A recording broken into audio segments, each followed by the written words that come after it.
Hello everybody, how are you all doing? Sorry, I was testing out my audio. Today I'm going to be showing you guys a quick preview of OS X Mavericks. This isn't going to be a full review, but I'm just going to be talking about some of the things I find to be cool about the new update. How did I obtain the update? I'm part of the Mac Developer Program.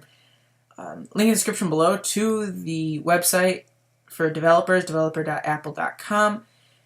This is the developer preview I'm developing on right now. As you can see, I have the Xcode 5 preview as well. This is not technically free, but all pre-releases to the operating systems and things like that are included for OS X developers. And if you're an iOS developer, then you can get the preview for iOS 7 and the SDK. But without further ado, I present to you Mavericks. Now, Mavericks isn't actually that different from Mountain Lion. If you were watching WWDC, me and my uncle, we kind of predicted it would be Sea Lion. They used that at first, but it kind of let us down that it was a joke. Anyway, so first thing I'm going to start with is system preferences. As you can see, it's not that different. You can see the similarities, but there are some differences as well. As you can see, all the icons have been refined. So they've become bigger, they have more detail, some things are in different order, and you see they're not labeled anymore. You used to see that the system preferences, each one was labeled, they're not anymore. So that's something that's really different. So if you look at the general, nothing's really different in the general. As I said before, not much is going to be different, but you have like sharing, which has been moved. I believe it was down here, but now it's here. You can see now there's an App Store setting so that you can, automatically check for updates, download the ones in the background, which is something that's really unique to Mavericks.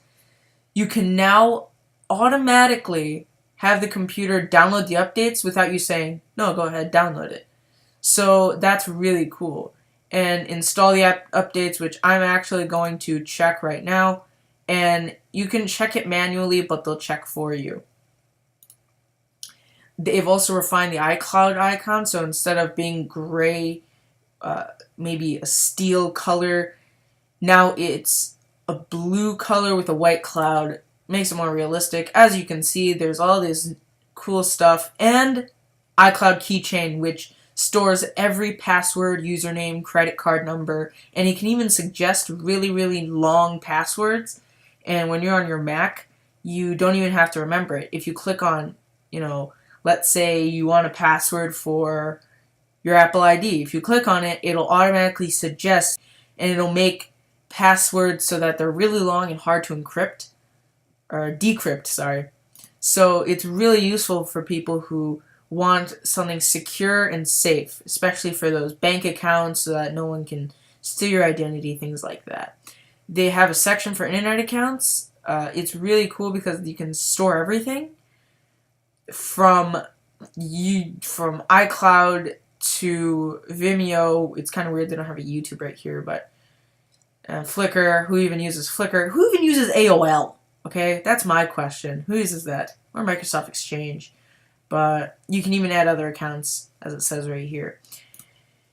Now, some other things with Maverick. So I'm moving on from the system preferences. You might want to play around with this a little so that you can get used to it. As you see, there's like a startup disk.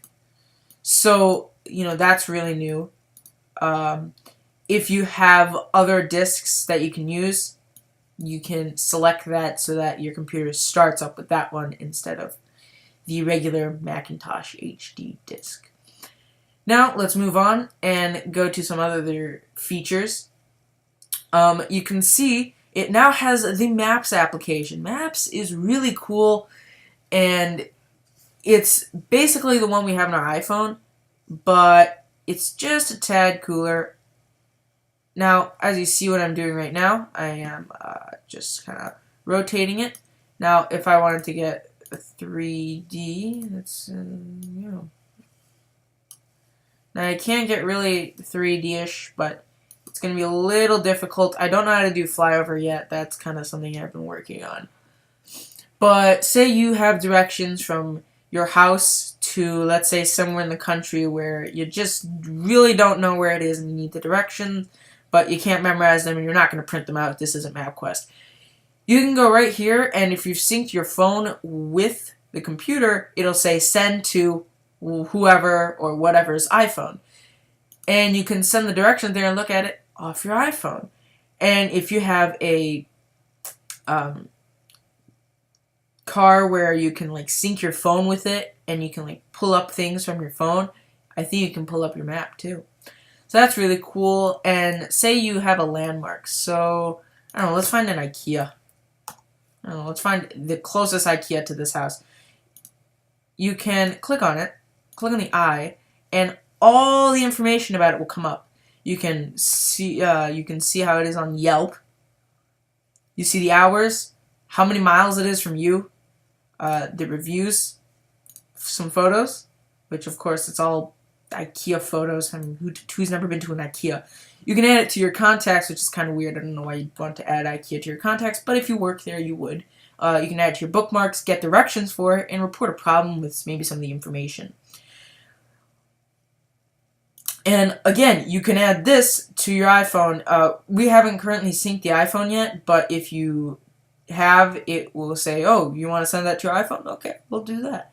But you also have all these other ways you can send it to yourself. And of course, I'm double clicking it. I'm not going to run the mouse, so I'm just going to stop that. Now, moving on from maps, there is also some other nice things you can do with this. Now with Finder, there are tabs. So let's say I have the download and all my files.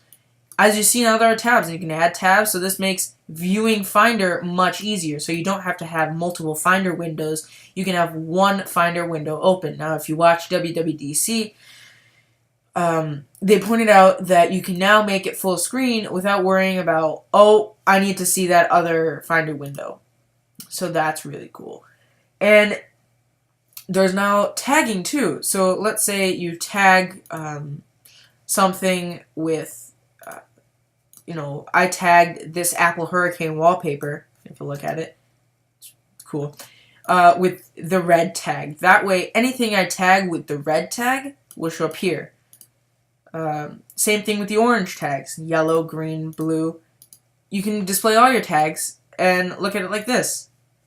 Now, what's really cool is that you can create your own tags too. So when you say something, other than just saying, oh, where do you want to save it? What do you want to call it? You can even say, oh, I want to add these tags to it. So those are the really cool things that have come with Mavericks for Finder.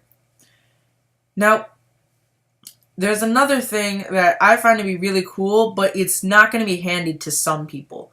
Now, of course, some of you may be saying that, oh, well, Macs are expensive, so if I'm going to buy this, I'm going to buy it when it comes out, because currently it is not out in stores yet. Well, in stores, I mean Mac App Store. But Mavericks comes with the new software update where you can now have multiple displays and do only one thing on each display. Now, if you're not quite grasping the concept, this is what I mean. As you see up here, I have a TV monitor, and that means I have an Apple TV with AirPlay enabled. So if I say, oh, I want to connect to AirPlay, and I want to display it on the TV, which has Apple TV connected to it, I can display this desktop screen, or whatever's currently on here, on that TV. But with Mavericks, it just displays a whole new desktop screen. So if you go to Mission Control and you make a new desktop, it's basically like creating a new desktop. And you can drag and drop things between the desktops. So let's say I open up System Preferences, I can drag it to the other screen. And that means that you can now work simultaneously without interrupting the other screen. And I find that to be the most useful thing on the planet because I really like to work with multiple screens. Being a TV, because I like to show some people what I've been working on and to see if they have any tips and things for me. So that's really, really useful. Now, of course, there are other things that come with Mavericks, but these are really, really internal things that will help battery life. And as you may not know, when you have multiple applications open, they will take up a lot of battery life. And even if you're not working with one, it's still taking up battery life. Now with Mavericks, you can open, let's say, Safari, and you're on a really, really intense website, a website that takes up a lot of your battery life. If you move to, let's say, iTunes, your battery life drops to the point where it's only handling iTunes, so not both Safari and iTunes. And I find that to be really cool about the new Mavericks. And there are a bunch of other really internal software things that have come with Mavericks, but to the basic user, you really don't care because you want the new features. So I hope you guys enjoyed this video. If there's something I might have missed, please comment it. Not the really, really internal things like timer coalescing and things like that, or the new CSS3 animations that Safari's ready to go with. And I forgot to do Safari. Okay, let's do this. So, yes, let's see. Okay. So, in Safari now, we have a new user interface right here. You see this new user interface looks like this. This is what your top sites look like now. And you can even look at your bookmarks and reading lists. And if you have your Twitter and LinkedIn connected, you can look at your Twitter and LinkedIn feeds. And you can now view those from the sidebar here.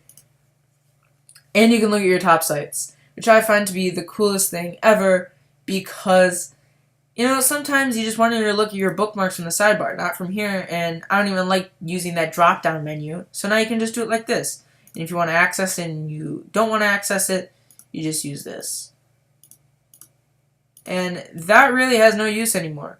That's basically just for the top sites. So let's say I go to this site for wallpapers. If I click on that, that takes me back to top sites. So I hope you guys enjoyed this video. Rate, comment, subscribe, like, and favorite. I really, really enjoy Mavericks, and I think it's going to be great when it comes out. Especially if you're a developer, because now Xcode 5 comes out with this Sprite gaming, or Sprite Kit gaming template for Mac, so that you can create 2D games, and I find that to be the coolest thing ever. That's what this is right here. So I hope you guys enjoyed this video. Rate, comment, subscribe, like, and favorite. I'll see you guys later. I'm DellaPH1, and I bid you farewell.